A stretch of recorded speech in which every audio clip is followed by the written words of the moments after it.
3,000 federal agents in Minneapolis. Are they patrolling? Are they occupying? Are they escalating? That is one of the big questions facing this show of force by the Trump administration.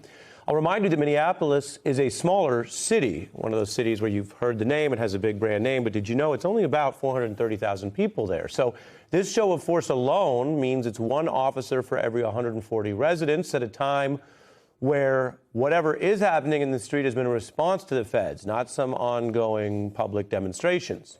It's a high rate of federal oversight. Recent violence has come from Trump's federal government on some days, not from the streets that the agents say they are patrolling or protecting.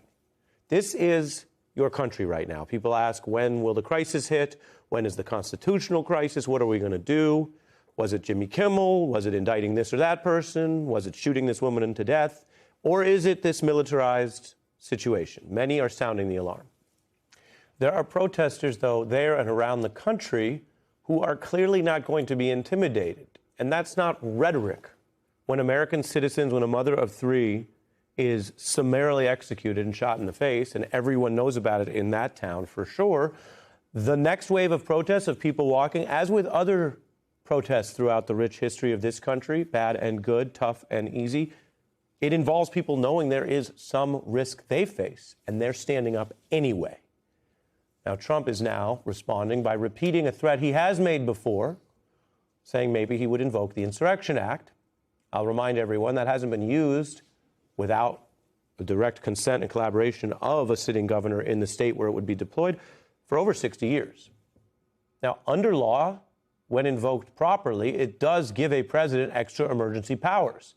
In this case, it would be to do what Trump has been partly stopped from doing elsewhere, deploying the military inside the United States to patrol you, the American people, taxpayers, paying to have the military walk around like we're some other type of country for potentially even longer periods. As for the current governor of that state, who is not interested in consenting to any collaborative such deployment, here is Governor Walz. Donald Trump wants this chaos. He wants confusion. And yes, he wants more violence on our streets.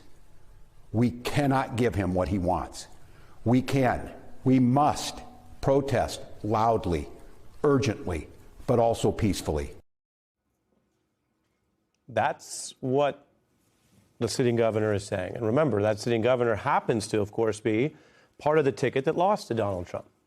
And so, faced with the federal government killing people and then lying about it and saying it's okay, faced with a political movement on the right that not every Republican and not every Republican member of Congress, but many claiming these powers and telling everyone to shut up and sit down, what is the opposition?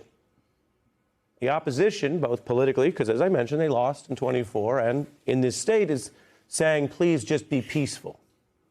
He's asking the public who just watched this mother killed to find in them the discipline and the law-abiding, peaceful nature that the government itself is not exhibiting.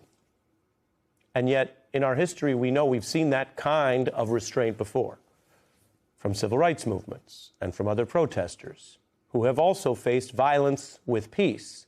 And whatever your ideology or politics, history shows in the long run, those kind of movements can work, even in the face of the illegal, sometimes deadly use of force. And the Trump administration simply does not have actual credibility on these issues right now after the spate of false claims made in the wake of that ICE agent killing a citizen last week. Local officials have made it clear they don't think the federal troops being added to these cities generally increases safety. And when I say the administration's lost credibility, that's a separate question from whether the ICE agent committed a crime or a murder in killing Renee Good. In our system of laws, that has to be investigated and pursued. We'll see if there is a fair investigation, but no one can fairly or honestly say whether that was a crime, because during the rule of law, you have to play that out. It's only that the administration has insisted it definitely was not a crime without even gathering the facts or pretending to. We're seeing an escalation increasingly here that does come from the feds, and it is caught on camera. Officers tackling citizens in a Target, pulling people by force out of their cars, intimidating protesters, against a backdrop where it could be easy to forget, but Donald Trump has record low approval as he begins the second year of this term. and faced with different types of accountability, whether that's kind of the soft indication of public protest or the hard stop he got from the courts for some efforts to use troops, which you can see now he's threatening to dial it up even more. But it's against that backdrop that he knows another check may be coming. He's not saying, hey, judge me by my record, keep the Republicans in office so we can have more of the same, more of this. Isn't this going well? He's not even saying that. I always try to give it to you straight. Here's what he's saying. When you win the presidency, you don't win the midterms. So kind of telling everyone what he's expecting, which is to lose in 9 months. When you think of it, we shouldn't even have an election. That's what he told Reuters. This is another interview. If you've noticed, he's done a bunch. That's not his call, by the way. Elections are run by the individual states. The president doesn't get to announce whether they happen or not. And Trump has been on an interview blitz. Fox, New York Times, CBS, the Reuters one I just mentioned, which again appears to be the fact that whatever you think of Donald Trump's approach and style, however much you think he lies for his purposes, he also has some radar, some indicator of the truth. Because the truth is, he's unpopular.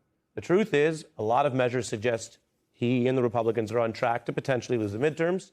And the truth is, all that Venezuela noise did not make him more popular. So he's trying to change what has been a lukewarm public reception to Venezuela and to what's going on right now, and doing a ton of interviews and throwing a bunch of chum in the water while facing a backlash on ICE that ranges from the streets, where you might say, oh, well, liberals have gone out in the streets before, to independents like Jesse Ventura in Minnesota saying this is third world country stuff, all the way over to the very large audience for the MAGA podcast. We've told you they matter, where people are saying, wait, they like Trump, they supported him, but what the heck are we doing? You don't want militarized people in the streets just roaming around, snatching people up, many of which turn out to actually be U.S. citizens that just don't have their papers on them. Are we really going to be the Gestapo? Where's your papers? Is that what we've come to? When your MAGA allied friends threaten you with calling out your Gestapo tactics, and those are your friends, what does everybody else in the reality-based community here on Earth, in Minnesota, and a bunch of other normal Midwestern towns and real America think about what is happening to our country?